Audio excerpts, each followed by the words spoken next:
হুমকি দিয়েছিল তোমার জন্য একটা ভালো ধরনের কফিন তৈরি করো। তিনি বলেছিলেন, উত্তর দিয়েছিলেন, আমি ঘুষ খেয়ে হারাম খেয়ে শরীরকে মোটা তাজা করি নাই, আমার জন্য উন্নত মানের কফিনের প্রয়োজন নেই, সাদা কাফন হলেই চলবে।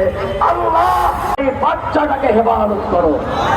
اللهم اربط على قلوب أهله وألهم الصبر والسلوان واجعل مصابهم رفعة في الدرجات وتكفيرا للسيئات।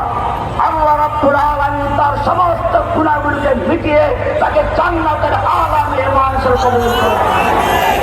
তার সন্তানকে তিনি যেভাবে ওসিয়ত করেছেন, আমি লয়ে যাব, আমি যদি না থাকি আমার সন্তান লবে, আমার সন্তানের পরে তার প্রজন্ম থেকে প্রজন্ম করতে থাকবে। আল্লাহ রাব্বুল আলামিন তার সন্তানকে সেভাবে কবুল করুন। তিনি বলেছিলেন, তাকে কেউ হুমকি দিয়েছিল তোমার জন্য একটা ভালো ধরনের কফিন তৈরি করো। তিনি বলেছিলেন, উত্তর দিয়েছিলেন, আমি ঘুষ খেয়ে হারাম খেয়ে শরীরকে মোটা তাজা করি নাই, আমার জন্য উন্নত মানের কফিনের প্রয়োজন নেই, সাদা কাফন হলেই চলবে।